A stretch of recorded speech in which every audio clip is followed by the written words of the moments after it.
मुझे इसमें संशय हुआ। बोलिए। जैसे एक तो अखंड उसमें रहना, अज्ञात में रहना, एक श्वासों को देखना, इसमें मैं जैसे मैं समझाऊं कि जब अज्ञात में रहेंगे, स्वयं में स्थित होंगे, तो मन बुद्धि चले जाएंगे। उस मन की स्थिति, उसी स्थिति में जो श्वास आ रही है उसको तब देख सकते हैं बिना मन के उसके। वही स्थिति है। उसमें अज्ञात में होंगे और जानने वाले में होंगे और सांसों को देखते रहेंगे, तीनों एक साथ होंगे, तब तो सही होगा। अन्यथा जो एक अकेले श्वास पे ध्यान करेंगे तो फिर मन बुद्धि आ जाएगी। ये ऐसी अवस्था है जैसे रात को आप सोते हो, आपको नींद आती है, तो नींद आती है तो कौन सी साधना करके नींद आती है? बस आप लाइट ऑफ किए, बिस्तर पे लेट गए, नींद उतरती है, आप लाते नहीं हो, नींद उतरती है अपने आप और आपको नींद आ गई। ऐसी प्राण प्रतिष्ठा है, अपने आप उतरेगा वो। अच्छा, अपने आप उतरेगा। हाँ, अखंड को इसमें अखंड में रहते हाँ, हैं, बिल्कुल अज्ञात में रहते थे, अपने आप उतर जाएगा, अपने आप। तो पहले इसी में रहना है। हाँ, अज्ञात में रहना, बाद में प्राण प्रतिष्ठा अपने आप होता है। हाँ, अपने आप होता है। क्योंकि बहुत पहले मैंने जो गुरु जी थे उन्होंने श्वासों को देखना बताया था, उनको देखते रहे लेकिन हो नहीं पाया। श्वासों को देखते थे तो वो सांस छोटी बड़ी हो जाती थी, तो वो बहुत दिन तक प्रयास किया, आगे नहीं बढ़ पाए। तो पहले अखंड में रहे जानने वाले में, तब वो अपने आप की प्रतिष्ठा हो जाएगी। अब वहाँ पर आप कोई मन बुद्धि मत लाओ। मन बुद्धि लाए कि आप भटके। श्वास आ रही है, आने दो। श्वास रुकती है, रुक जाओ। श्वास चलती है, आप चलो। तो सबसे पहले प्राण को प्रतिष्ठित करोगे। बिना प्राण को प्रतिष्ठित किए आप आत्मा में नहीं जा सकते। वो तो बुद्धि भले जाए, मन बुद्धि से आप कितना भी जान लो, वो आत्मा नहीं है। प्राण प्रतिष्ठा बिना आत्मज्ञान कभी नहीं होगा। ये दोनों काम साथ साथ करने, अज्ञात में भी रहने वाला, अखंड को देखने वाला और जानने वाला। वो शास्त्र में जितने कथन हैं, वेद शास्त्र वगैरह में, वो केवल प्राण प्रतिष्ठा करते करते, प्राण में प्रतिष्ठित होते होते आपको सब ज्ञान हो जाएगा। शास्त्र पढ़ने की जरूरत नहीं। तो स्वामी जी फिर पहले में क्या कहते हैं, अखंड में जैसे आपने बता रहे ना, अज्ञात में रहना बताया सीधा। हाँ, अज्ञात में ही रहे।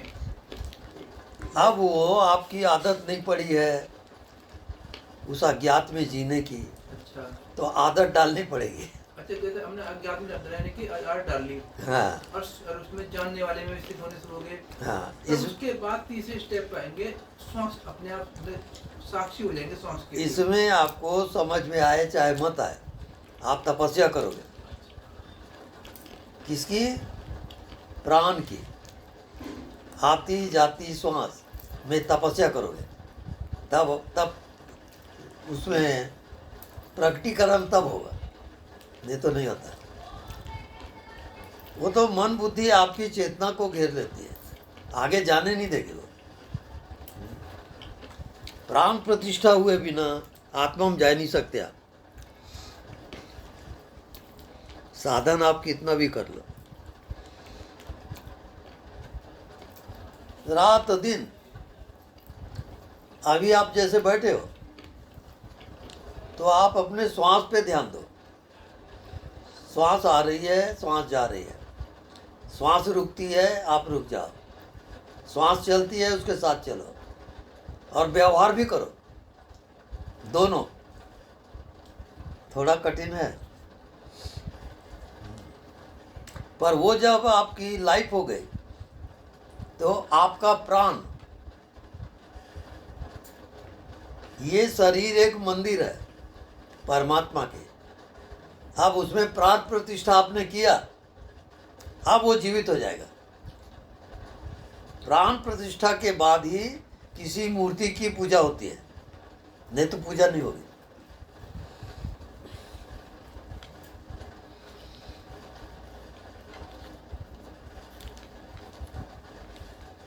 और बाकी जितने ध्यान हैं और जितने शास्त्र ज्ञान है उसके इशारे को आप समझ नहीं पाओगे। जब तक आप प्राण प्रतिष्ठित नहीं हुए हो आप उस शास्त्र को नहीं जान पाओगे। आत्मज्ञान प्राण प्रतिष्ठा के बाद होगा। तो गुरुजी देखे को अनदेखा भी इसके साथ साथ ही करते रहे। बिल्कुल, दोनों चीज करते रहे। हाँ। आपको समझ में आए चाहे मत आए, आप तपस्या करोगे रात दिन, व्यवहार करते हुए भी श्वास में रहोगे। ऐसी जब तप करोगे तब वो प्रकट होगा।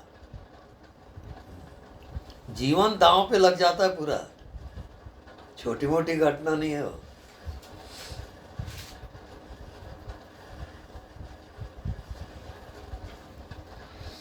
आज अनदेखे में एक चीज और जुड़ गई कि प्राण प्रतिष्ठा हुई।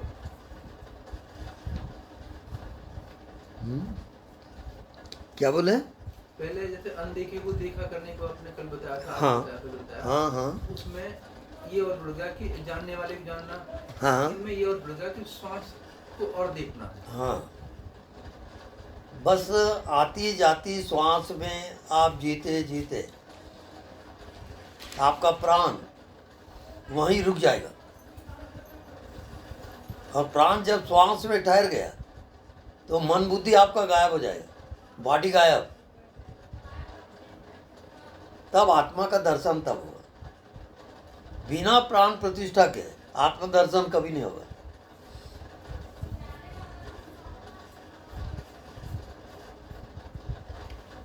वो जितने साधु महात्मा बताते हैं पूजा पाठ यों त्यों, ये सब उसका नक्शा मात्र है, वो प्राण प्रतिष्ठा नहीं है।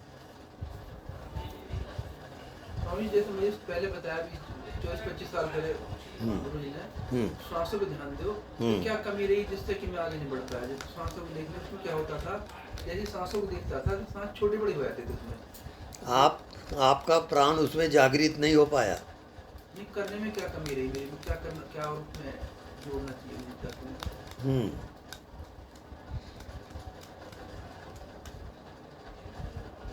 अभी आप तपस्या करोगे, आती जाती श्वास में जियो,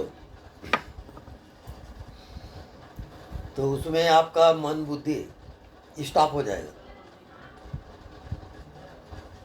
क्योंकि जहाँ प्राण में जाते हो तो वो शरीर मन बुद्धि सबसे अलग है। वो ये तपस्या करोगे तभी जा पाओगे।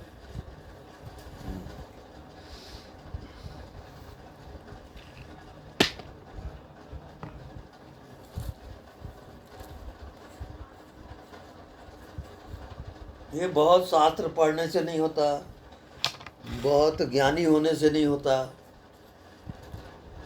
केवल प्राण प्रतिष्ठा एकमात्र उपाय है आत्मज्ञान का, दूसरे से संभव नहीं है।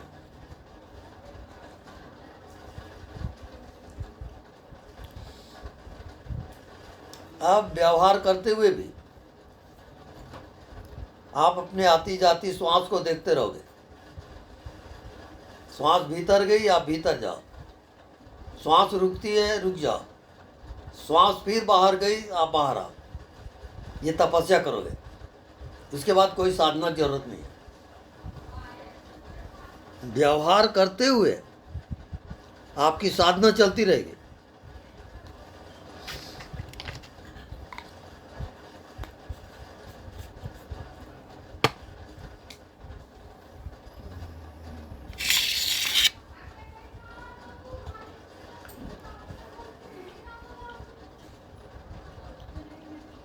आपका मन बुद्धि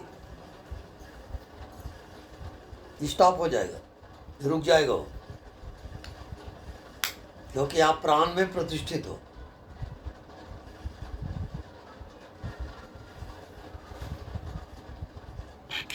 और प्राण से ही शरीर जीवित है। इस पूरे जीवन का जो केंद्र है वो प्राण है। अब ये प्राण 5 प्रकार का है। प्राण, अपान, समान, उदान और व्यान। ये 5 प्रकार के वायु इस शरीर को संचालित करते हैं।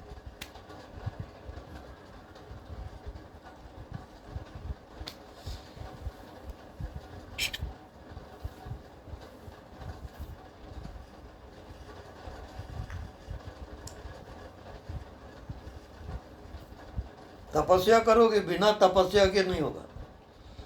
ये बुद्धि से समझने की चीज नहीं है। मन बुद्धि वहां जा नहीं सकता।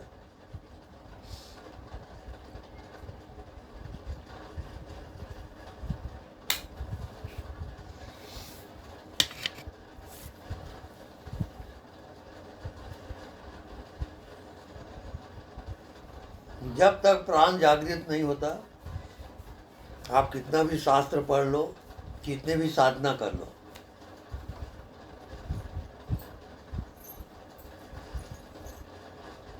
जो केंद्र है जिंदगी का वो प्राण है। और उस प्राण को आप छोड़ दिए हो। आपकी साधना मन बुद्धि का है, प्राण का थोड़ी है।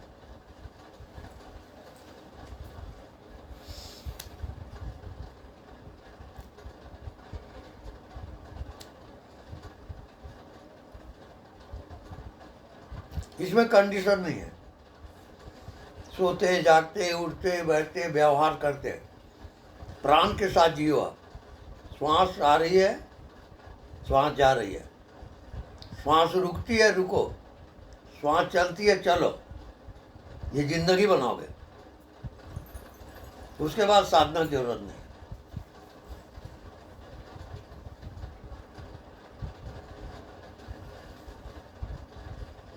मन बुद्धि स्टॉप हो जाएगा।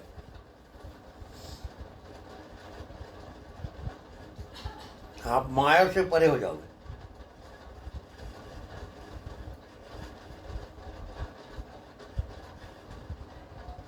आप मन बुद्धि में जी रहे हो, तब तक माया रहेगी।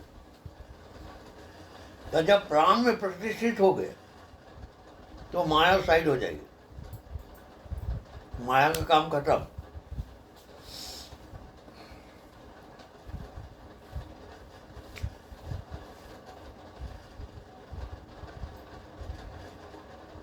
अब खुली आंख से आप देख रहे हो, तो देखने वाला कौन है? उसको देखोगे। दिख रहा है वो सब माया है। देखने वाला कौन है? अभी बताओ अनुभव इसका। जो नहीं दिखाई देता।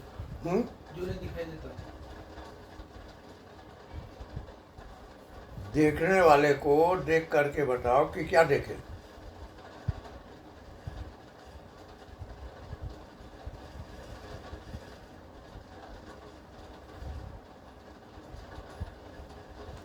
तो किसी एहसास है, दिखता नहीं है।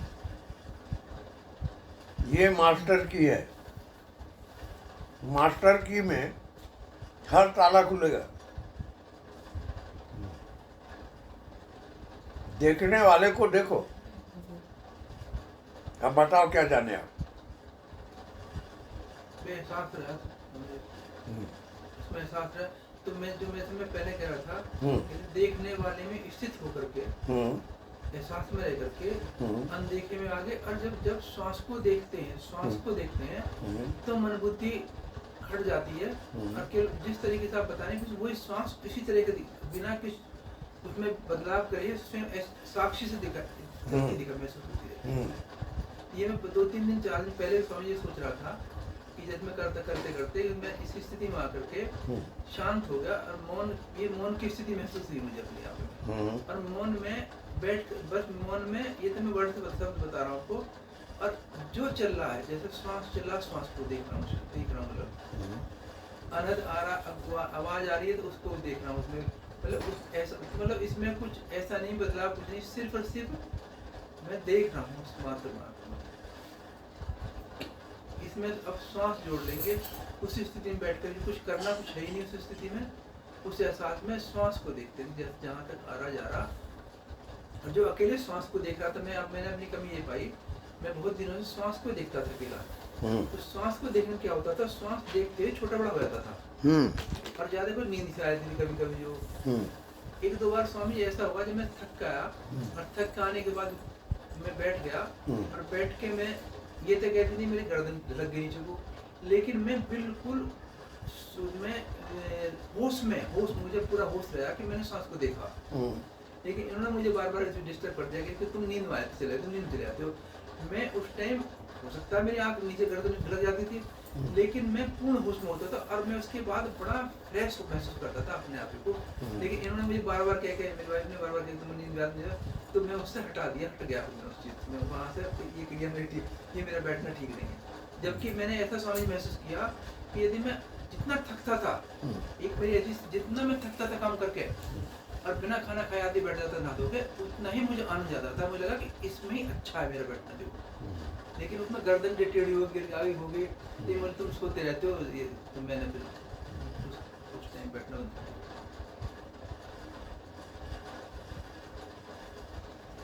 वहाँ पर सब शून्य हो जाता है। हाँ, मन शून्य, बुद्धि शून्य, शरीर शून्य, संसार गायब। वो देखने वाला की पॉइंट है। तो मैं सिर्फ मात्र उसमें जो है श्वासों को देखते रहता था।